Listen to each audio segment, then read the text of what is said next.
الله الله الله الله.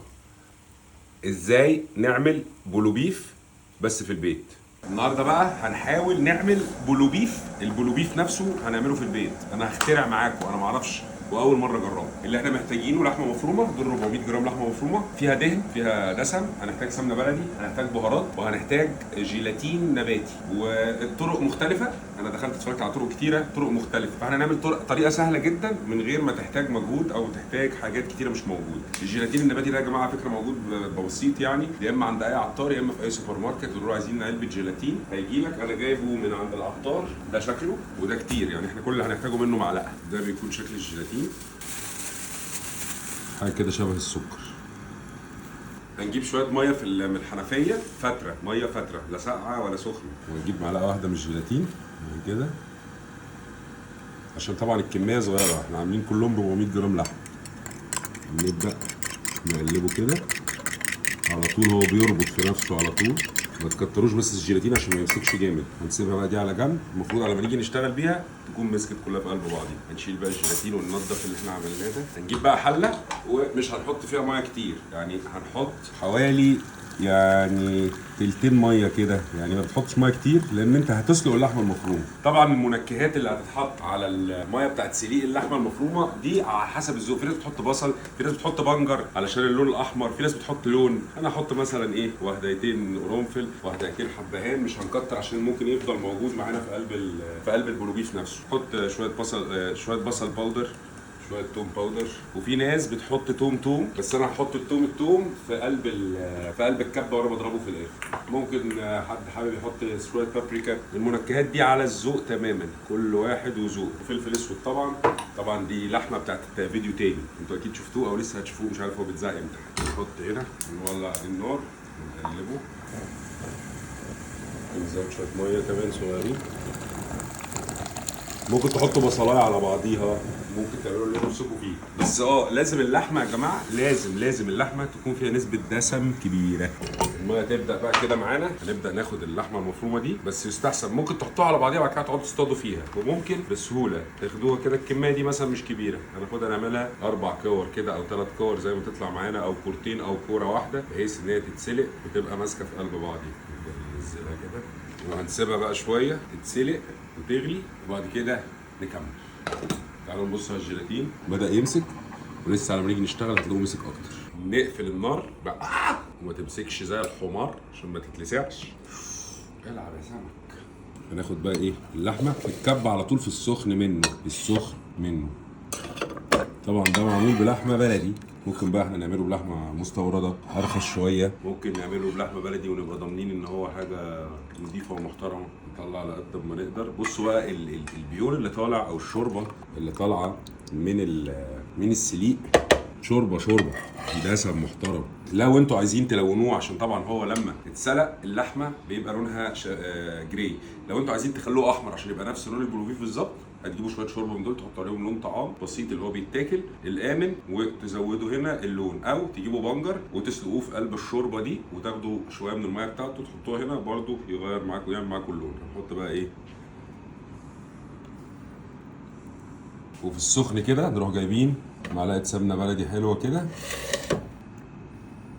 وطبعا احنا في البهارات اللي حطيناها نزلت، هنبدا بقى نحط له فلفل اسود والبهارات على حسب الذوق. انا هحط له فلفل اسود وملح، ومش هحط له. في ناس بقى دلوقتي ممكن بتحط التوم فريش، انا بقى مش هحط له توم فريش عشان ايه، لما نتعشى بيه ما يحماش علينا. فانا هحط له شويه توم باودر، وده على الذوق. ممكن تحط توم فريش هنا، هتحطه على الكميه دي فص توم واحد بس، لان الكميه مش كبيره قوي. نعمل بقى كده وعلى الكبه نديله الطحنه بتاعته، بس ما تطحنوش جامد قوي، يعني يا دوبك يروح معاكم علشان يفضل في قوام اللحمه القطع شويه. انا عايز اقول لكم حاجه، خدوا بالكم ان الشوربه دي ما ترموهاش. الشوربه دي شوربه كويسه وفيها دسم حلو قوي، يعني لو عندكم شويه رز هتعملوه بيها، عندكم شويه خضار هتعملوه بيها. بصوا اصلا، تعالوا كده بصوا كميه الدسم اللي طالع منها، فدول شويه شوربه حلوين يعني. نيجي بقى نبص على اللي احنا عملناه. يا نجيب قالب يا نجيب علبه يا نجيب اي حاجه، عشان احنا لازم نحطه في التبريد القوي لمده على الاقل 6 ساعات قبل الاستخدام، او تفضلوا حاطينه شويه عادي، وما دام ما بتاخدوش منه مش هيجرى له حاجه ومش هيحمر. ولو انتوا هتطولوا شويه الاستخدام ممكن تحطوه في الفريزر وتقطعوا منه. جبنا علبه على حسب الكميه اللي عندك. الفكره بقى دلوقتي كلها في الكبس اللي احنا هنكبسه. طبعا ده لونه مش محمر علشان هو احنا مش حاطين له اي عامل لون خالص، ولا حاطين له بنجر ولا حاطين له لون صناعي. اهم حاجه بقى نضغط عليه كده، نديله دبه كده عشان نطلع الهواء اللي فيه كله ونغطيه. انا هحطه على نفسي في الفريزر لان انا عندي كام مشوار اليومين الجايين دولت مش هلحق اعمله، فهسيبه في الفريزر وهنطلعه بعد يومين 3 ونشوف نجربه ونشوف طعمه هيبقى عامل ازاي. طبعا يا جماعه انا نسيت البلوبيف في الفريزر لمده تتجاوز الثلاث اسابيع او شهر. انا لسه صاحي من النوم دلوقتي معلش، بفتح كده كنت عايز اجيب حاجه من الفريزر ففوجئت بالعلبه، فرحت مسرح شعري وقلت اصور معاكم بقيه الفيديو. طبعا هو احنا دي ميزه وعيب. عيب ان احنا نسيناه طبعا، والميزه ان هو بقاله كتير، فاحنا هنشوف النتيجه بعد ما ده بقاله حوالي شهر فعلا في الثلاجه من ساعه لما النص الاولاني من الفيديو. تعالوا نجرب.